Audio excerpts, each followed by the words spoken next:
Science MCQ with explanation का part 7। ये NMS exam 2012 का सॉल्यूशन है।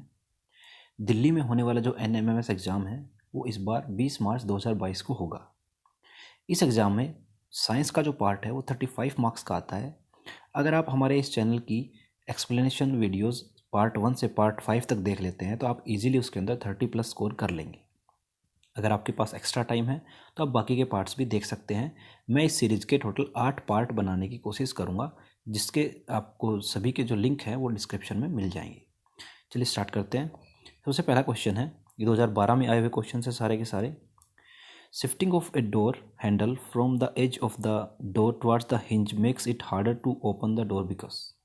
दरवाजे के हैंडल को दरवाजे के किनारे से कब्जों की ओर सरका देने से दरवाजे को खोलने में अधिक परिश्रम लगाना पड़ता है क्योंकि। देखो इस चीज़ को समझते हैं। हमारे पास एक दरवाज़ा है, ये दरवाजे का हैंडल है और यहाँ पर इस वाले पार्ट में हिंज लगे होते हैं। हिंज की वजह से जो दरवाज़ा है वो घूमता है। ठीक है, तो ये क्वेश्चन ये कहना चाह रहा है कि अगर ये वाला जो हैंडल है, इस हैंडल को यहाँ से हटा के और इस जगह पर लगा दें तो जो दरवाजे को खोलने में फोर्स जो है वो ज़्यादा लगाना पड़ेगा या दरवाजे को खोलना मुश्किल हो जाता है। उसका कारण क्या है, ये 4 ऑप्शंस में दिया हुआ है। तो देखिए, वैसे तो ये क्वेश्चन 9th क्लास में आता है, 9th या 11th में आता है, लेकिन फिर भी 2012 के एग्ज़ाम में पूछा है तो हम इसको एक्सप्लेन करेंगे। देखिए, जो ये डिस्टेंस है यहाँ पर, जो हिंज और हैंडल की डिस्टेंस है, इसको हम आर से डिनोट कर सकते हैं। और अगर फोर्स को मैं इस आर से मल्टीप्लाई करूँ तो ये मोमेंट ऑफ फोर्स बनता है। इसको टॉर्क भी कहा जाता है। अगर ये हैंडल यहाँ से हटा के मैं इस जगह लगा दूंगा तो ये डिस्टेंस जो है वो कम हो जाएगी। पहले आर था, मान लो R1 हो गया, R1 जो है वो आर से कम है। तो डिस्टेंस कम होने की वजह से यहाँ पर जो हम फोर्स लगाएंगे उसकी वजह से जो मोमेंट ऑफ फोर्स है वो कम हो जाएगा या टॉर्क जो है वो कम हो जाएगा, जिसकी वजह से आप इस दरवाजे को खोलने में ज़्यादा फोर्स लगाना पड़ेगा। तो यहाँ पर हमारा एक आंसर होगा कि मोमेंट ऑफ फोर्स जो है वो कम हो जाएगा। अगर टॉर्क का ऑप्शन होता तो टॉर्क कम हो जाएगा। ठीक है, तो यहाँ पर देखते हैं कौन सा ऑप्शन सही है। The moment of applied force is smaller. Option number 3 is correct option, कि मोमेंट ऑफ फोर्स है वो कम हो जाता है अगर हैंडल को आप इस तरफ शिफ्ट करते हैं। अगर इस हैंडल को आप दूर की तरफ शिफ्ट करेंगे तो मोमेंट ऑफ फोर्स बढ़ जाता है, उसमें आप दरवाज़ा बड़े आसानी से खोल सकते हैं। तो यहाँ पर ऑप्शन नंबर 3 जो है वो एकदम करेक्ट ऑप्शन है। वैसे अब आने वाला जो एग्ज़ाम है उसमें इस तरह के क्वेश्चंस नहीं आते हैं। ये 2 पुराने एग्ज़ाम थे 2011, 12 और 13, उनके अंदर इस टाइप के क्वेश्चंस ज़्यादा आए हैं। 14 के बाद और 20 तक के जो एग्ज़ाम हैं उनमें इस टाइप के क्वेश्चंस जो है वो नहीं आते हैं और आपके इस होने वाले एग्ज़ाम में भी ऐसे क्वेश्चंस नहीं आएंगे। फिर भी आप समझ लीजिए। नेक्स्ट क्वेश्चन देखते हैं। नीचे 2 स्टेटमेंट दी हुई है। पहला स्टेटमेंट है from space the sun appears white, मतलब अंतरिक्ष से सूर्य जो है वो सफ़ेद दिखाई देता है। दूसरा है कि जो स्काई है वो ब्लू दिखाई देता है। हमने बताना है कि कौन सी स्टेटमेंट सही है और कौन सी स्टेटमेंट गलत है, या दोनों सही है कि दोनों गलत हैं, ये हमने समझना है। देखिए, अगर सन को देखें स्पेस से तो वो एकदम वाइट दिखाई देता है, इस बात में तो कोई डाउट नहीं है। लेकिन जो स्काई है वो स्पेस में देखने से डार्क या फिर बिल्कुल ब्लैक दिखाई देता है। हमारी अर्थ से ब्लू दिखाई देता है या स्काई ब्लू दिखाई देता है, लेकिन अगर स्पेस में जाके देखेंगे तो यह एकदम से डार्क या फिर ब्लैक दिखाई देता है, जैसा कि आपको इस पिक्चर में दिख रहा है। तो यहाँ पर जो पहली वाली स्टेटमेंट है वो सही है, दूसरी वाली स्टेटमेंट गलत है। अब ऑप्शंस में से देख लेते हैं कौन सा सही है। इसमें जो ऑप्शन नंबर ए है वो कहता है दोनों करेक्ट हैं, जो कि गलत है। दोनों इनकरेक्ट हैं, वो भी गलत हैं। Statement B is correct, A is incorrect, ये भी गलत है क्योंकि पहला वाला सही है। तो यहाँ पर ऑप्शन नंबर जो 4 है, statement A is correct but statement B is incorrect. तो चौथा ऑप्शन जो है हमारे इस क्वेश्चन का राइट ऑप्शन है। नेक्स्ट क्वेश्चन देखते हैं। A short sighted person has difficulty in focusing on distant objects. जो निकट दृष्टि दोष वाले लोग होते हैं उनको दूर की चीज़ें जो है वो नहीं दिखाई देती है, उसके बारे में 2 स्टेटमेंट दी हुई है। देखिए, जो पहली स्टेटमेंट है वो कहती है since light rays are focused in front of retina, मतलब जो शॉर्ट साइटेडनेस होती है उसमें जो लाइट रेज हैं वो रेटिना से पहले ही फोकस हो जाती हैं। और दूसरा है this defect can be corrected using a diverging lens. हमने फिर से यही बताना है कि दोनों स्टेटमेंट्स में से कौन सी स्टेटमेंट सही है और कौन सी स्टेटमेंट सही नहीं है। इसको समझने के लिए हमारे पास एक डायग्राम है। देखिए, ये जो आँख है इसके अंदर जो दूर से रेज आ रही हैं वो रेज ये रेटिना वाला पार्ट है, रेटिना से पहले ही फोकस हो रही हैं, तो इसलिए हमें दूर की चीज़ें जो हैं वो धुंधली दिखाई देती हैं। तो इसको करेक्ट करने के लिए हम कॉनकेव मिरर इस्तेमाल करते हैं, कॉनकेव लेंस इस्तेमाल करते हैं। कॉनकेव लेंस को डाइवर्जिंग लेंस भी कहा जाता है, क्योंकि जो आने वाली रेज हैं उनको थोड़ा सा फैला देता है, उनको डाइवर्ज कर देता है, जिसकी वजह से पहले फोकस हो रहा था वो एकदम रेटिना के ऊपर फोकस होगा। तो ये दोनों की दोनों स्टेटमेंट ही सही है। यहाँ पर option both the statements are correct. तो इसमें जो ऑप्शन है वो ऑप्शन नंबर 2 देखिए, statement A and B are correct. तो यहाँ पर ऑप्शन नंबर 2 एकदम करेक्ट हो जाएगा। नेक्स्ट क्वेश्चन देखते हैं। The green house effect refers to a warming of earth's atmosphere caused by the absorption of. देखिए, ग्रीन हाउस प्रक्रिया आपने सुनी होगी। ग्रीन हाउस इफेक्ट की वजह से जो हमारा अर्थ है उसका टेम्परेचर जो है वो बढ़ जाता है। तो आपने ये बताना है कि कौन सी वाली रेज को एब्जॉर्ब करता है हमारा इन्वायरमेंट या एटमॉस्फेयर। पहला है primary solar wave, secondary radiation emitted by the earth, ozone and water vapours. इसको समझने के लिए भी हमारे पास एक डायग्राम है। देखिए, सन की रेज आ रही हैं, जो ये सन की रेज आ रही हैं इनको कहा जाता है प्राइमरी सोलर रेडिएशन। और जब ये अर्थ से टकरा के जब गर्म होके एयर गर्म होके जब ये वापस जाती हैं तो उनको कहा जाता है सेकेंडरी रेडिएशंस। तो हमारा एटमॉस्फेयर क्या करता है, इन सेकेंडरी रेडिएशंस को एब्जॉर्ब कर लेता है और इसके बाहर जो है उसको नहीं जाने देता। तो यहाँ पर जो ग्रीन हाउस इफेक्ट है उसके अंदर सेकेंडरी रेडिएशंस जो होती हैं वो एब्जॉर्ब कर ली जाती है इन्वायरमेंट या एटमॉस्फेयर के द्वारा। तो यहाँ पर ऑप्शन नंबर 2 जो है वो एकदम करेक्ट ऑप्शन है। नेक्स्ट देखते हैं। फॉर द गिवन सर्किट, देखिए ये क्वेश्चन भी पहले वाले एग्जाम में आया था, आजकल ऐसे क्वेश्चंस नहीं आते हैं। मुझे नहीं लगता इस बार भी ये क्वेश्चन आएगा, लेकिन फिर भी हम इसको करेंगे। ये यहाँ पे एक सर्किट डायग्राम दिया हुआ है। यहाँ पे बोला गया है कि अगर इसके अंदर 3 बल्ब हैं, तीनों बल्ब जो है वो पैरेलल में लगे हैं। पैरेलल का कैसे पता चलता है, जब करंट को पास होने के लिए अलग अलग रास्ते दिखते हैं तो इसका मतलब जो है सर्किट है पैरेलल में है। तो यहाँ पर अगर बल्ब एक ख़राब हो जाता है तो बाकी 2 बल्ब जो हैं वो जलेंगे कि नहीं जलेंगे ये आपने बताना है।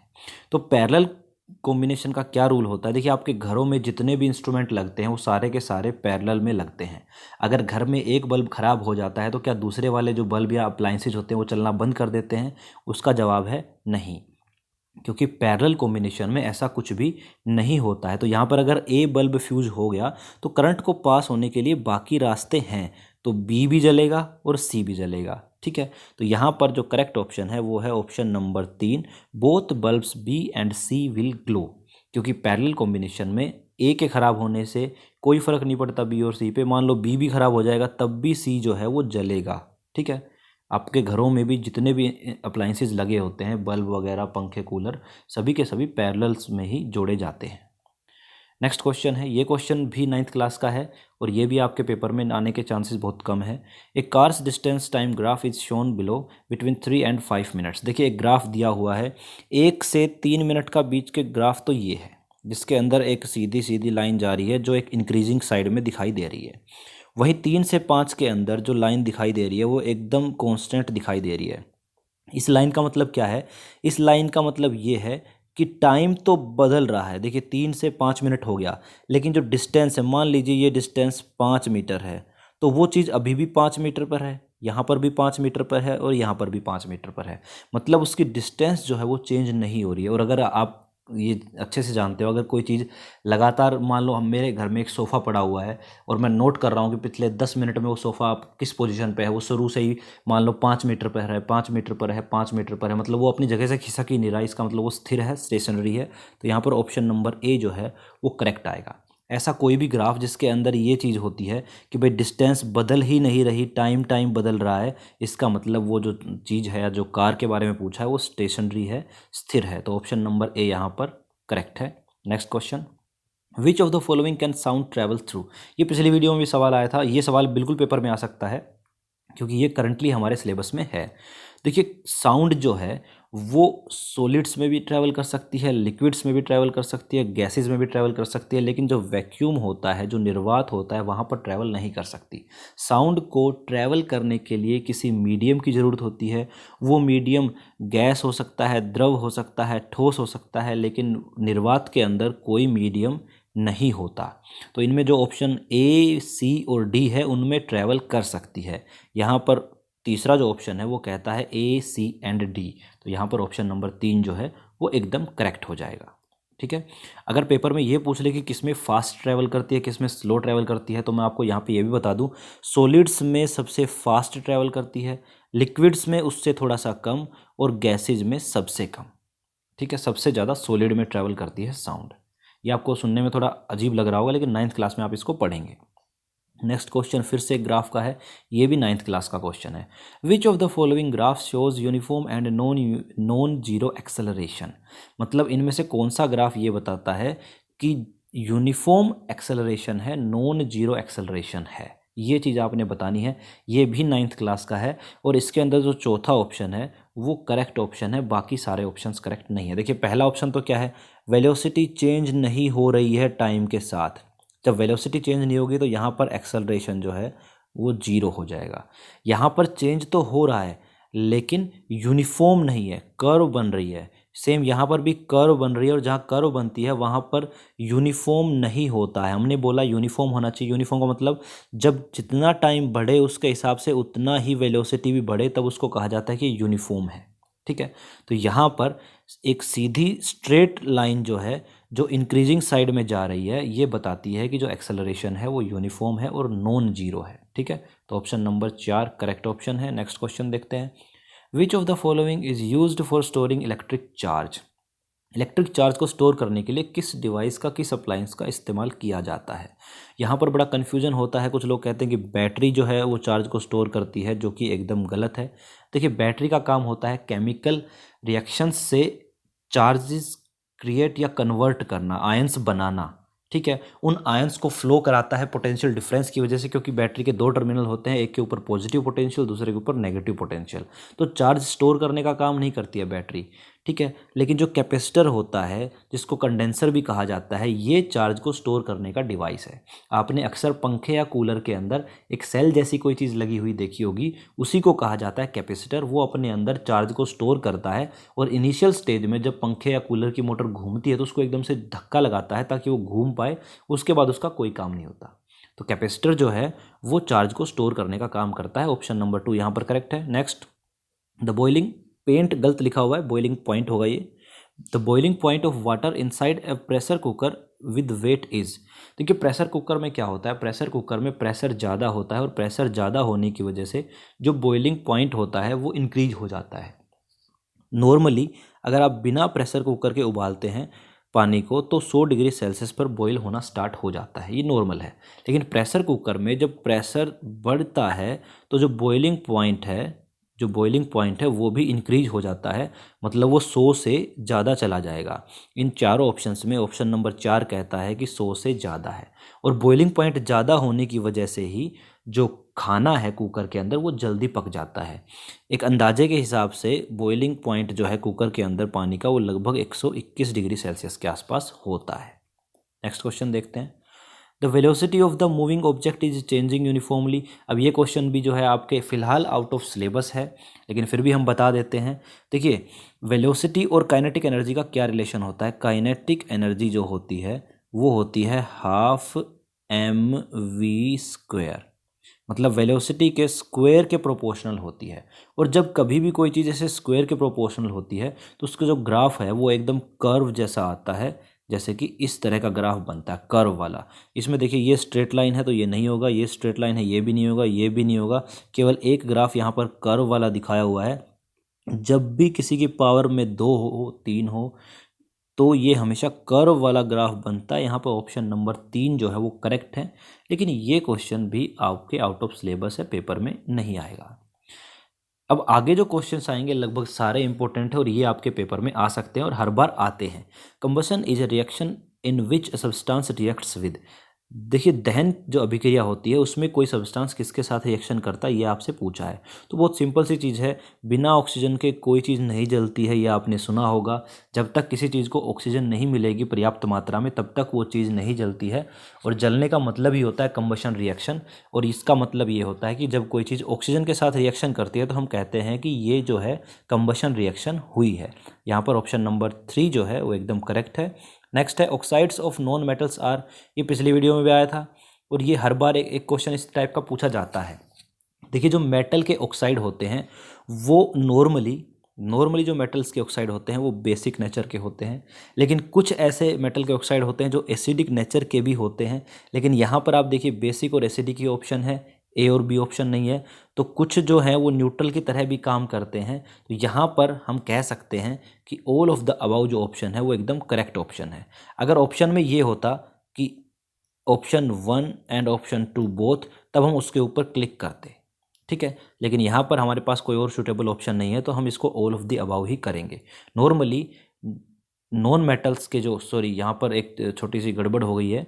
यहाँ पर इन्होंने पूछा है नॉन मेटल्स, मैंने आपको मेटल्स के बारे में बता दिया। वो भी एक अच्छी बात है कि आपको मेटल्स के बारे में सवाल आ गया तो आप वैसा कर देंगे। नॉन मेटल्स के जो ऑक्साइड्स होते हैं वो एसिडिक नेचर के होते हैं। नॉन मेटल्स के ऑक्साइड जो हैं वो एसिडिक नेचर के होते हैं। बाकी तीनों ऑप्शन यहाँ पर गलत हैं, तो ऑप्शन नंबर 2 यहाँ पे करेक्ट होगा, ठीक है। मेटल्स के अगर पूछे तो मेटल्स के बेसिक एंड एसिडिक दोनों ही नेचर के पाए जाते हैं, लेकिन यहाँ पे नॉन मेटल्स का पूछा है, मुझसे पढ़ने में थोड़ी गलती हो गई, तो अम्लीय प्रकृति के होते हैं। नेक्स्ट देखते हैं, galvanization is process in which deposition is done of. गैल्वनीकरण या गैल्वेनाइजेशन एक प्रोसेस होता है जिसमें क्या करते हैं, आयरन के ऊपर जिंक की परत चढ़ाई जाती है, एक लेयर चढ़ाई जाती है जिंक की आयरन के ऊपर, ताकि आयरन जो है वो जंग लग के ख़राब ना हो जाए। इस प्रोसेस को कहा जाता है गैल्वेनाइजेशन। तो यहाँ पर जो ऑप्शन नंबर 3 है वो एकदम करेक्ट है, लोहे पर जिंक की परत। Acid rain is caused by the oxides of. जो अम्लीय वर्षा या एसिड रेन होती है वो किसके ऑक्साइड्स की वजह से होती है। तो आपने अपनी बुक में अगर पढ़ा है तो सल्फ़र और नाइट्रोजन के जो ऑक्साइड होते हैं उनकी वजह से एसिड रेन होती है। कुछ रिफाइनरीज या जो फैक्ट्रीज होते हैं उनके अंदर से सल्फ़र और नाइट्रोजन के ऑक्साइड्स निकलते हैं। वो ऑक्साइड्स जब बारिश के पानी के साथ मिलते हैं तो एसिड के रूप में नीचे गिरते हैं, और एसिड के रूप में नीचे गिरते हैं तो उसको हम एसिड रेन कहते हैं, ठीक है। ये क्वेश्चन या इससे रिलेटेड कोई क्वेश्चन पेपर में ज़रूर आ सकता है, इसको अच्छे से कर लीजिएगा। The lowest temperature at which a substance catches fire is cold it's. ये क्वेश्चन भी पेपर में आने के चांसेस हैं, और ये लगभग हर बार इस टाइप का क्वेश्चन आता है। देखिए, वह कम से कम तापमान जिस पे कोई भी चीज़ आग पकड़ लेती है उसको कहा जाता है इग्निशन टेम्परेचर, ज्वलन ताप। जैसे कि कोई लकड़ी है, लकड़ी को आग जलाने की कोशिश करेंगे तो लकड़ी इतनी जल्दी आग नहीं पकड़ती है। किसी कागज़ को आग लगाएंगे तो वो जल्दी आग पकड़ लेता है। इसका मतलब कागज़ का जो ज्वलन ताप है, इग्निशन टेम्परेचर है, वो कम है, इसलिए वो जल्दी आग पकड़ लेता है। तो वो कम से कम टेम्परेचर जिस पे कोई भी चीज़ आग पकड़ ले उसको कहा जाता है इग्निशन टेम्परेचर या फिर ज्वलन ताप। यहाँ पे ऑप्शन नंबर 3 एकदम करेक्ट है। Fullerene are crystalline forms of. देखिए, फुलरीन नाम का जो ये वर्ड है ये कार्बन का क्रिस्टलाइन फॉर्म है। कार्बन नेचर में 3 प्रकार से मिलती है। सबसे पहले आपने डायमंड का नाम सुना होगा, हीरा जिसको बोलते हैं, ये भी एक कार्बन का रूप है। दूसरा आपने ग्रेफाइट का नाम सुना होगा। ग्रेफाइट अक्सर आपकी पेंसिल्स में या फिर जो सेल होते हैं, ड्राई सेल, उनके अंदर जो इलेक्ट्रोड होता है वो ग्रेफाइट का होता है। और जो तीसरा फॉर्म है कार्बन का उसको फुलरीन या फिर C60 के नाम से भी जानते हैं। तो ये तीनों के तीनों कार्बन के रूप हैं, अलग अलग रूप हैं, इनको अपर रूप कहा जाता है, ठीक है, एलोट्रोप्स कहा जाता है। तो यहाँ पर फुलरीन जो है वो कार्बन का क्रिस्टलाइन फॉर्म है। तो ऑप्शन नंबर 4 यहाँ पर करेक्ट ऑप्शन होगा।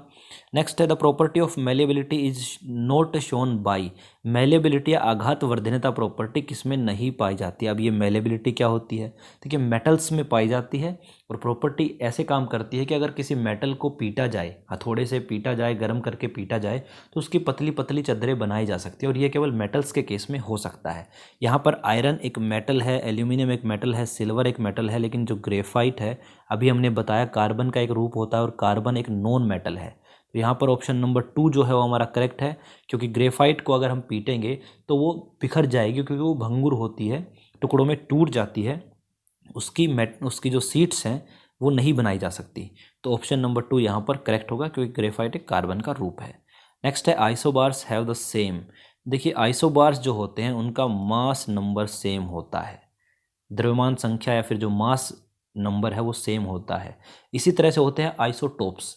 आइसोटोप्स जो होते हैं उनमें क्या होता है, जो एटॉमिक नंबर है वो सेम होता है, मास नंबर अलग अलग होता है, ठीक है।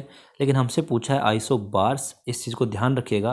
आइसोबार्स जिनको समभारी कहा जाता है। यहाँ से आप अंदाज़ा लगा सकते हो, सम मतलब बराबर, भारी मतलब मास या फिर द्रव्यमान की बात हो रही है, तो इनका जो मास नंबर है वो इक्वल होता है। ये क्वेश्चन भी 9th क्लास में आता है, मुझे नहीं लगता इस बार आपके पेपर में ये आएगा।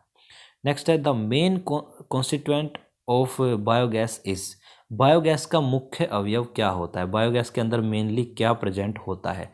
तो बायोगैस के अंदर मीथेन जो है वो मुख्य रूप से पाई जाती है। मीथेन का जो फॉर्मूला है वो होता है CH4, मतलब एक कार्बन और 4 हाइड्रोजन से मिलकर बनता है। और बायोगैस के अंदर मेनली मीथेन ही पाई जाती है, जिसकी वजह से हमें ऊष्मा प्राप्त होती है। Next, for respiration deep sea diverse use a mixture of oxygen and. जो गोताखोर होते हैं समुद्र के अंदर जब जाते हैं तो वो किस किस चीज़ का मिक्सचर इस्तेमाल करते हैं ऑक्सीजन के साथ। देखिए, इस बात को समझने के लिए, याद रखने के लिए बहुत अच्छी सी बात है, हमारे इन्वायरमेंट में हमारा जो एटमॉस्फेयर है आप अच्छे से जानते हैं, उसके अंदर 78% नाइट्रोजन और 21% जो है वो ऑक्सीजन होती है, और हम उसके अंदर बड़ी आराम से ब्रीथ कर पाते हैं, सांस ले पाते हैं। तो यहाँ पर भी जो गैस इस्तेमाल की जाती है मिक्सचर में, वो नाइट्रोजन इस्तेमाल की जाती है, जिसके बारे में थोड़ा सा डिटेल आप यहाँ देख लीजिए। जो गैस इस्तेमाल करते हैं उसको नाइट्रोक्स या फिर EAN, एनरिच्ड एयर नाइट्रोक्स कहा जाता है। और इसके अंदर टिपिकली 32 से 36% ऑक्सीजन होती है और बाकी जो है वो नाइट्रोजन होती है। तो यहाँ पर जो ऑप्शन नंबर 1 है नाइट्रोजन, वो करेक्ट ऑप्शन है। Which metal liberates hydrogen on reaction with alkali. Alkali के साथ रिएक्ट करके कौन सी मेटल है जो हाइड्रोजन निकलती है जिसमें से। देखिए, नॉर्मली मेटल्स जो है वो एसिड के साथ रिएक्शन करके और वो हाइड्रोजन गैस बनाती हैं। उसके पीछे रीजन है कि जो मेटल्स के जो ऑक्साइड्स होते हैं वो नॉर्मली बेसिक नेचर के होते हैं, लेकिन कुछ मेटल्स हैं जिनके ये ऑक्साइड होते हैं वो एसिडिक नेचर के भी होते हैं और बेसिक नेचर के भी होते हैं। उनमें से 2 धातुएं मैं आपको नाम बता दूं, एल्यूमिनियम और जिंक। तो ये दोनों धातुओं के जो ऑक्साइड हैं या फिर जो मेटल्स, ये वाली मेटल्स हैं, ये अल्कली के साथ भी रिएक्ट करके हाइड्रोजन गैस बनाती है, एल्यूमिनियम और जिंक। यहाँ पर केवल एक एल्यूमिनियम ऑप्शन दिखाई दे रहा है, बाकी 3 तो अलग ऑप्शन है, तो यहाँ पर ऑप्शन नंबर 3 एकदम करेक्ट ऑप्शन है। Next, which fuel has maximum fuel efficiency. ये क्वेश्चन हमारी शुरू की 2-3 वीडियो में बार बार आया है, और अगर आपने वो वीडियोस देखी हैं तो आपको ज़रूर इसका आंसर पता होगा। अगर नहीं देखी हैं तो लिंक डिस्क्रिप्शन में है, शुरू की 5 वीडियो ज़रूर देखिएगा, वो आपको इस एग्ज़ाम को क्वालिफाई करने में बहुत मदद करेंगी। जो सबसे ज़्यादा फ्यूल एफिशिएंसी है वो हाइड्रोजन की होती है, और जो इसकी वैल्यू है वो करीब 1,50,000 किलो जूल पर किलोग्राम है। इस चीज़ को कैलोरीफिक वैल्यू भी कहा जाता है। कैलोरीफिक वैल्यू का मतलब होता है कि 1 किलोग्राम ईंधन को जलाने में कितनी किलो जूल ऊर्जा निकलती है, उसको कहा जाता है कैलोरीफिक वैल्यू। इन सभी के अंदर जो हाइड्रोजन है उसकी कैलोरीफिक वैल्यू सबसे ज़्यादा होती है, करीब 1,50,000 किलो जूल पर kilogram. Next question, the growth regulator that retards ageing of plant organs is. ये बायोलॉजी का क्वेश्चन है, मोर प्रिसाइजली बोलूँ तो बॉटनी का क्वेश्चन है। एक ऐसा हार्मोन होता है जिसकी वजह से जो पौधे के अंदर जो उम्र होती है उसको रिटार्ड या फिर रोकने का काम करता है, उसका नाम होता है साइटोकाइनिन। Cytokinin option number 3। देखिए क्या लिखा हुआ है, cytokinin have striking quality to retard senescence process of ageing in the plant. मतलब पौधे की जो उम्र बढ़ने की जो प्रक्रिया है उसको धीमा करने का काम करता है ये वाला हार्मोन, साइटोकाइनिन इसका नाम है। ये क्वेश्चन भी हाई लेवल का है, आपके पेपर में मुश्किल आएगा। हैन एग इज, मुर्गी का जो अंडा है वो क्या होता है ये आपने बताना है। पहला ऑप्शन आपके पास यूनिसेल्युलर मतलब एक कोशिका, फीमेल गैमेट, हैप्लॉइड सेल, या फिर ऑल ऑफ द अबाउ। देखिए, आपको इस क्वेश्चन में एक चीज़ क्लियर नहीं दी गई है, आपसे सिर्फ पूछा है कि मुर्गी के अंडे क्या होते हैं। देखिए, मुर्गी के अंडे 2 प्रकार के होते हैं, एक को कहते हैं अनफर्टिलाइज्ड एग, अनफर्टिलाइज्ड एग, और दूसरा होता है फर्टिलाइज्ड एग। फर्टिलाइज्ड एग से जो चूजा है वो निकल सकता है अगर उसको करेक्ट टेम्परेचर दिया जाएगा।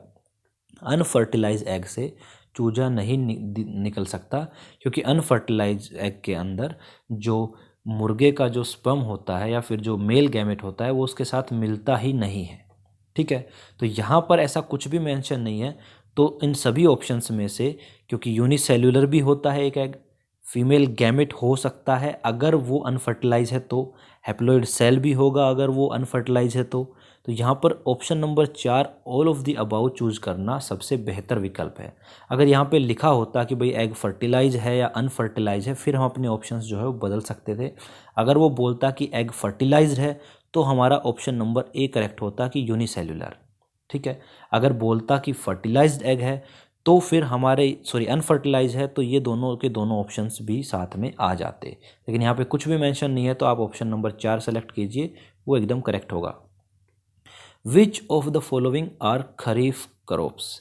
खरीफ क्रॉप्स कौन सी हैं? देखिए, खरीफ क्रॉप वो होती हैं जिनको बारिश के टाइम पे लगाया जाता है और सर्दी शुरू होने से पहले उनको काट लिया जाता है, उनको कहा जाता है खरीफ क्रॉप्स। हमारे यहाँ पर जो धान और कपास है, पैडी एंड कॉटन, ये खरीफ क्रॉप में आती है। मस्टर्ड जो है वो रबी क्रॉप में आती है। ग्राम जो चना है वो भी रबी क्रॉप में आता है, और मस्टर्ड मैंने आपको बता दिया कि रबी में आता है। कॉटन, पैडी, ये दोनों चीज़ें, या फिर बाजरा जिसको कहते हैं, ये सभी की सभी चीज़ें खरीफ में आती हैं। तो यहाँ पर केवल ऑप्शन 2 ऐसा है जिसके अंदर दोनों फसलें खरीफ की दी हुई हैं। ये आपके चैप्टर नंबर 1 से है। अगला question, acid rain is formed from the water vapours reacting with, ये आपको अभी थोड़ी देर पहले बताया था, सल्फर के ऑक्साइड और नाइट्रोजन के ऑक्साइड जो होते हैं उनसे एसिड रेन कॉज होती है, क्योंकि वो पानी के अंदर मिल जाते हैं और बारिश के रूप में नीचे गिरते हैं। तो ऑप्शन नंबर 2 एकदम करेक्ट है। नेक्स्ट देखते हैं, which of the following contribute to the carbon cycle? Carbon cycle क्या होती है कि आप जानते हैं कि हमारा जो एटमॉस्फेयर है उसके अंदर करीब 0.03% जो है वो कार्बन होती है, और ये कार्बन ना घटती है ना बढ़ती है। आजकल वैसे हमारी एक्टिविटी से बढ़ ज़्यादा गई है ये, लेकिन एक साइकिल चलता रहता है जिसके अंदर कार्बन जो हो जाती है, यूज होती है, रिसाइकिल होती रहती है, उसको कहते हैं कार्बन चक्र या फिर कार्बन साइकिल। आपको बताना है कि इनमें से कौन सा कार्बन साइकिल के लिए रिस्पॉन्सिबल है, या फिर मान लो उसका योगदान करता है, कंट्रीब्यूट करता है। देखिए, फोटोसिंथेसिस बिल्कुल करता है। फोटोसिंथेसिस में पौधा क्या करता है? कार्बन लेता है, ऑक्सीजन छोड़ता है। फॉसिल फ्यूल कंबसन, अगर हम किसी जीवाश्म ईंधन को, कोई भी ईंधन को जलाते हैं तो उसमें से कार्बन डाइऑक्साइड निकलती है, ये भी उसका पार्ट है। रेस्पिरेशन, हम लोग या कोई भी जीव या फिर जो पौधे सांस लेते हैं तो उसके अंदर भी कार्बन डाइऑक्साइड इस्तेमाल होती है। तो ये सभी के सभी, तीनों के तीनों जो हैं वो कार्बन साइकिल के पार्ट हैं। तो यहाँ पे ऑप्शन नंबर 4 एकदम करेक्ट ऑप्शन है। ये चारों ही इसके पार्ट, तीनों ही इसके पार्ट है, तो ऑप्शन नंबर 4 करेक्ट है। Next question, hot spots are those areas where, उष्ण बिंदु क्या होते हैं? देखिए, हॉटस्पॉट वो एरिया होते हैं जहाँ पर सबसे ज़्यादा मैक्सिमम बायोलॉजिकल डाइवर्सिटी होती है, जहाँ अधिक से अधिक जैविक फैलाव देखने को मिलता है। जैसे अमेजन के जंगल है, वहाँ पे आपको बहुत सारी डाइवर्सिटी देखने को मिलेगी, तो उसको आप एक हॉटस्पॉट कह सकते हैं। साथ में देखिए यहाँ पे एक लाइन लिखी हुई है, biodiversity hotspots are geographic areas that contains high levels of species diversity but are threatened with extinction. मतलब बहुत सारी प्रजातियां होती है वहाँ पर, लेकिन उनके ऊपर विलुप्त होने का खतरा जो है वो मंडराता रहता है, उसको कहा जाता है हॉटस्पॉट। तो यहाँ पे ऑप्शन नंबर 4 मेरा एकदम करेक्ट ऑप्शन है। ये भी हमारी 8वीं की टेक्स्ट बुक से था। नेक्स्ट है, which of the following enzyme acts efficiently at pH 2.0? मतलब pH 2.0 पर कौन सा वाला जो एंजाइम है वो काम करता है? सबसे पहले ये जो एंजाइम है, जो pH है वो एसिड का pH होता है। एसिड का pH 0 से 7 के बीच में होता है, और जो बेस होते हैं उनका 7 से 14 के बीच में होता है। ठीक है, हमसे पूछा है कि इनमें से कौन सा हार्मोन जो है वो इतने pH में काम करता है, मतलब एसिड में काम करता है। तो यहाँ 3 हार्मोन दिए हुए हैं। जो पेप्सिन नाम का हार्मोन है, पेप्सिन, ये हमारे जो स्टोमक होता है उसमें निकलता है। स्टोमक जिसको आमाशय कहा जाता है, ये उसमें निकलता है, और ये प्रोटीन को डाइजेस्ट करने का काम करता है। और ये केवल और केवल एसिडिक मीडियम में ही काम करता है, क्योंकि हमारा जो स्टमक है उसके अंदर HCl एसिड होता है, उसका काम भी यही है। ठीक है, तो जो पेप्सिन एंजाइम है वो एसिडिक मीडियम में काम करता है। हमारा ऑप्शन नंबर 1 एकदम करेक्ट है। दूसरा जो एंजाइम जो दिया हुआ है इसके बारे में बता देता हूँ। ट्रिप्सिन जो है वो पेनक्रियाज से निकलता है, और ये हमेशा बेसिक नेचर में काम करता है, और ये भी प्रोटीन को डाइजेस्ट करने के काम आता है। तो हमारा जो डाइजेस्टिव सिस्टम उसमें प्रोटीन का डाइजेस्ट करने के लिए दो एंजाइम होते हैं। पेप्सिन जो कि स्टमक से निकलता है और जिसको काम करने के लिए एसिडिक मीडियम चाहिए। ट्रिप्सिन जो पेनक्रियास से निकलता है और इसको काम करने के लिए बेसिक मीडियम चाहिए। ठीक है, दोनों के दोनों ही प्रोटीन को डाइजेस्ट करने का काम करते हैं। लेकिन हमारे इस क्वेश्चन के हिसाब से हमारा ऑप्शन नंबर 1 जो है वो एकदम करेक्ट है। Where is bile stored in human body? Bile जो है या जो पित्त रस है वो कहाँ पर स्टोर होता है? देखिए, बाइल जो है वो बनता है लीवर के अंदर, जिसको हिंदी में यकृत कहा जाता है। लीवर में बनता है, लेकिन इसको स्टोर करने का काम जो है वो गाल ब्लैडर का है। गाल ब्लैडर के अंदर ये स्टोर होता है। गोल ब्लैडर या गाल ब्लैडर को हिंदी में कहते हैं पित्ताशय। अब पित्ताशय का अर्थ होता है, जहाँ पे भी आपको ये पीछे ये वर्ड लिखा मिल जाए हिंदी में श, इसका मतलब ही होता है स्टोर, मतलब वहाँ पे वो चीज़ स्टोर होती है। तो गोल ब्लैडर के अंदर ये स्टोर होता है, बनता है लीवर के अंदर। तो ऑप्शन नंबर 2 इस क्वेश्चन का करेक्ट है। Next, what are components of DNA? DNA की फुल फॉर्म होती है deoxyribo nucleic acid. Deoxyribo nucleic acid. और इसके अंदर जो कंपोनेंट्स होते हैं वो होते हैं फॉस्फेट ग्रुप, शुगर ग्रुप और कुछ नाइट्रोजन के बेस। ये 3 चीज़ें पाई जाती है, फॉस्फेट, शुगर एंड बेस। इस क्वेश्चन में जो ऑप्शन है उसमें देख लीजिए, sugar, phosphate and base. Option number 2 एकदम करेक्ट है। ठीक है, next question, water absorbed by the roots from the soil travels up the xylem elements into the leaves. देखिए, क्वेश्चन का मतलब क्या है ये समझ लीजिए। क्वेश्चन में कह रहा है कि जो पानी होता है पौधे के अंदर वो जड़ों से ऊपर की ओर जाता है जाइलम टिश्यू से। ये हमारी जड़ें हैं और ये हमारा बार्क है और ये मान लीजिए हमारे पत्तियों वाला सिस्टम है। तो पानी क्या करता है, पानी जड़ों से और पत्तियों की तरफ जाता है जाइलम टिश्यू के थ्रू। ठीक है, लेकिन ये जो मूवमेंट है जाइलम में ये वन वे होती है, मतलब पानी जा सकता है पत्तियों तक लेकिन वापस नहीं आ सकता है। तो अगर पत्तियों में एक्स्ट्रा पानी चला जाए तो फिर उसका क्या होगा?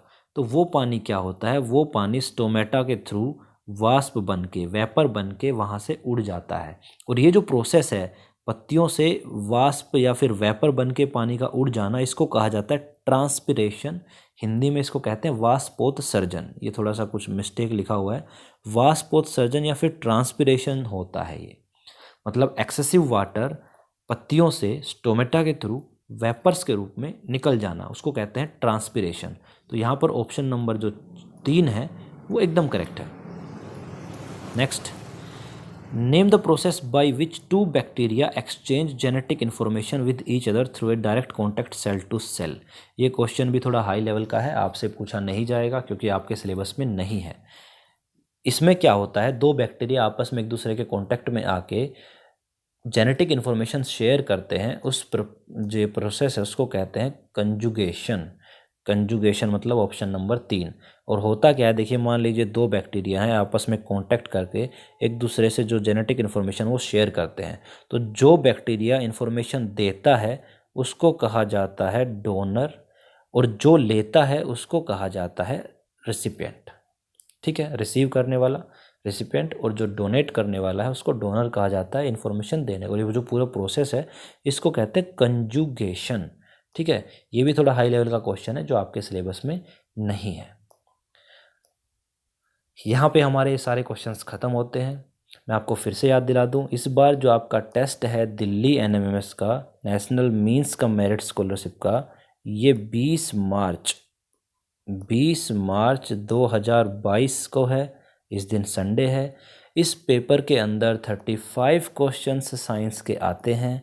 उसमें से आप 30 से ज़्यादा स्कोर कर पाएंगे अगर आप नीचे लिंक में जो डिस्क्रिप्शन दिए हैं, खास करके पार्ट 1 टू पार्ट 5 उनको ज़रूर देखिएगा, क्योंकि सारे के सारे क्वेश्चंस जो आने वाले एग्ज़ाम में है वो 1 से 5 वाले पार्ट के अंदर से ही आएंगे या फिर हमने जो एक्सप्लेन किया है उसके आसपास से ही आएंगे। बाकी अगर आपके पास टाइम हो तो आप पार्ट 6 से पार्ट 8 भी देख सकते हैं, उनमें से भी कुछ क्वेश्चंस जो है वो बन सकते हैं। Thank you very much.